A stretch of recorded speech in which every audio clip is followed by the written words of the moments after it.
প্রায় অনেক দিন পর চলে আসলাম একটি রান্নার ভিডিও নিয়ে। আর এটা ছিল একটু স্পেশাল রান্না, আর এটা ছিল আমার ছোট ছেলের জন্য খিচুড়ি রান্না।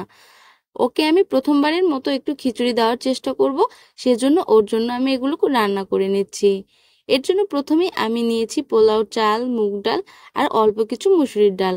সব কিছুকে একটু মিশিয়ে নিচ্ছি। এরপর এখানে দেওয়ার জন্য নিয়েছি কিছু সবজি।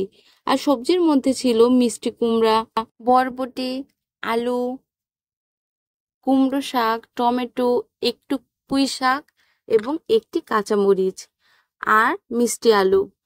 আমি একটু ঝাল ঝাল খাবারটা তৈরি করতে চাচ্ছি, যেহেতু ও সব সময় মিষ্টি খাবার খায়, তো নতুন কিছু দেওয়ার জন্য একটু ঝাল দিয়েছি। যাই হোক, একটা প্যানের মধ্যে আমি একটু ঘি দিয়ে দিলাম। অবশ্যই বাচ্চাদের খাবারে তেল ব্যবহার না করে ঘি বা বাটার ব্যবহার করা উচিত, সেজন্য আমি এখানে ঘি দিয়ে দিলাম। এরপর এখানে একটু রসুন কুচি এবং একটু মাংসের যেই বুকের মাংসটা রয়েছে সেখান থেকে অল্প কিছুটা দিয়ে দিলাম। ওটাকে একটু ভালোভাবে ভাজা ভাজা করে নিলাম। এখন এর মধ্যে আগে থেকে ধুয়ে রাখা সবজিগুলোকে দিয়ে ভালো করে একটু কষিয়ে নিচ্ছি।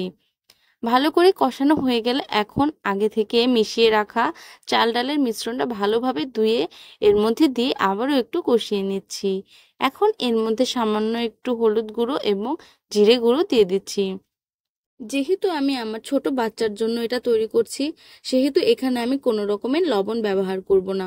এরপর ভালোভাবে কষিয়ে নেওয়া হয়ে গেলে এর মধ্যে অনেকটা পরিমাণ জল দিয়ে এটাকে ঢেকে অনেকক্ষণ রান্না করে নিতে হবে।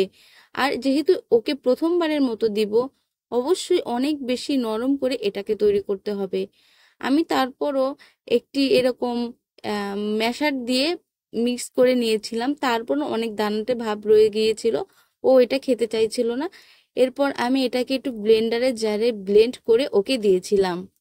আপনারা আপনাদের বাচ্চাদেরকে এই খিচুড়িটা কিভাবে তৈরি করে দেন অবশ্যই কমেন্ট করে জানাবেন, এবং আপনারা আপনাদের বাচ্চাদেরকে কি কি খাবার তৈরি করে দেন সেটাও আমাকে জানাবেন। আমার এই ভিডিওটা আপনাদের কাছে ভালো লাগলে প্লিজ একটা লাইক, কমেন্ট, শেয়ার করবেন। সবাই খুব ভালো থাকবেন।